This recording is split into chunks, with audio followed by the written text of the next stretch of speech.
Hi everybody, today is May 22nd and we are going to wrap up our kinetics and equilibrium unit. So we are focusing on equilibrium and LeChatelier's principle. And as a reminder, LeChatelier's principle explains how a system at equilibrium responds to stressors to reestablish its equilibrium. So the stressors temporarily disrupt equilibrium, and the way a system responds to that temporary disruption is known as LeChatelier's principle. And the last lesson focused on concentration and temperature. Today we are focusing on pressure. And pressure really only impacts gaseous systems. Because as a reminder, gases are uncondensed, so pressure will impact that. Whereas liquids and solids are already condensed, and adding pressure or taking away pressure from a solid or a liquid will not really impact them. Okay, so our first example is a solution equilibrium example.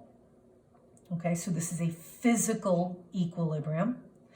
And in this case, we have carbon dioxide in the gas phase at equilibrium with carbon dioxide in the aqueous phase. And the classic example of this is bottled or canned carbonated beverages like this soda. These beverages are at equilibrium when they are closed.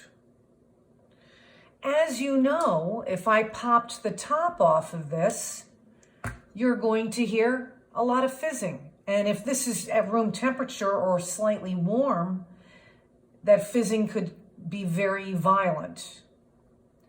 The colder this is, the less fizzing, but the bottom line is there's always fizzing. And that fizzing is that escape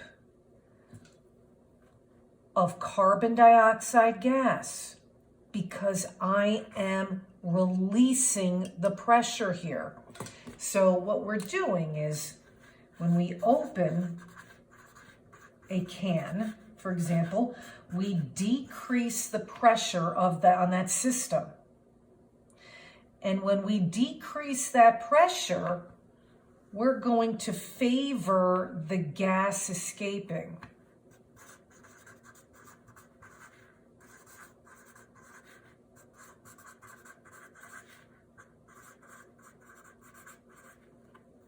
Okay. Carbonated beverages are bottled under pressure and at lower temperatures. When we open that can, we are releasing that pressure, and the gas we're favoring, this is a shift left, correct? Okay, so let's continue some more examples of pressure as a stressor on systems. In this case, we're going to talk about chemical equilibrium. That is chemical changes occurring and how pressure impacts those systems. Our example here, hydrogen gas reacts with chlorine gas to yield hydrochloric acid in the gas phase. We have a gaseous system here. So pressure will impact it. And here is the rule. An increase in pressure always favors the reaction with fewer molecules or moles. Therefore, we really do need to make sure our equation is balanced, because we know in a balanced equation, we have a mole to mole to mole ratio here. We have on the reactant side, 1 mole is here, 1 mole is there. We have a total of 2 moles of reactants represented. And the product that would be produced would be 2 moles of that given product. The forward reaction has 2 moles. The reverse reaction has 2 moles. Neither one is favored in this case. Therefore, pressure does not impact gaseous systems that have equal moles on both sides of the reaction. Let's look at another example. We have nitrogen gas reacts with hydrogen gas to make ammonia gas and releasing heat. What happens if we increase the pressure? And if we increase the pressure, we're actually pushing these molecules together more, and it's going to favor the lower crowding situation. So it's going to shift to the right. When we shift that reaction to the right, what happens to ammonia concentration? That increases. When we shift to the right, what happens to nitrogen and hydrogen? They are both going to decrease. Well, let's do the opposite. What happens if we decrease the pressure on this system? If you decrease the pressure, we're going to favor the side with more moles or molecules. So in this case, we're going to shift left because there's 4 moles here as opposed to 2. We're going to favor that. What happens to ammonia when we're shifting left? It decreases. What happens to nitrogen and hydrogen? They increase. So always think about the direction that a chemical reaction will shift in when it's exposed to a stressor, whether it's temperature, concentration, or pressure.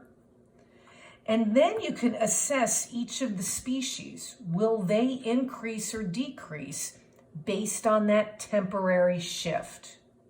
And always remember, these shifts are to re-establish equilibrium. And just as a quick review of the other stressors we talked about in our previous lesson, I thought we would analyze this same reaction here, and we're going to look at concentration and temperature. So, what happens if we increase the temperature of this system? First, let's assess this. We have an exothermic reaction. Okay, heat is liberated in this reaction. If we increase that temperature, we're adding more heat. That's going to favor the endothermic. So we're going to have a shift left. We could say favors reverse reaction.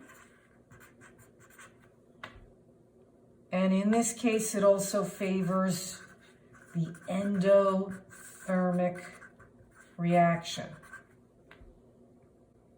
If we decrease the temperature on this system, we're going to shift right, favor the forward reaction, and favor the exothermic reaction.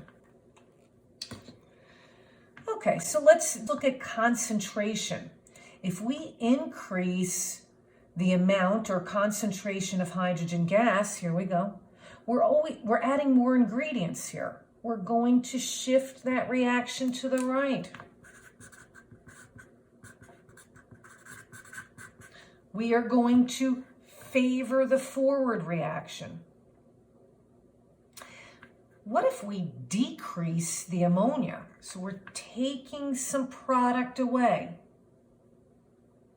Wouldn't the system want to make more product to reestablish the equilibrium? Yes. So in this case, we're actually also shifting to the right. So LeChatelier's principle is a great way under laboratory conditions for businesses to control chemical reactions. This is a very famous reaction here. The production of ammonia, this is known as the Haber Process. And ammonia is a very widely used chemical. And people make money off of making ammonia to sell to other people.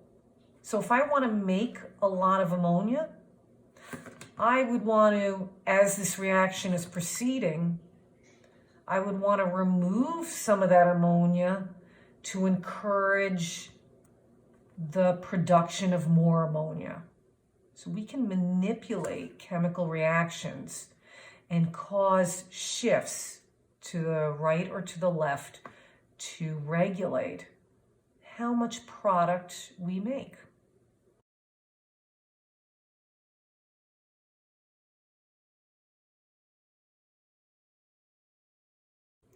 This concludes our lesson on equilibrium, and it concludes all of our lessons on kinetics and equilibrium. I hope you enjoyed this lesson. Have a lovely day. Bye.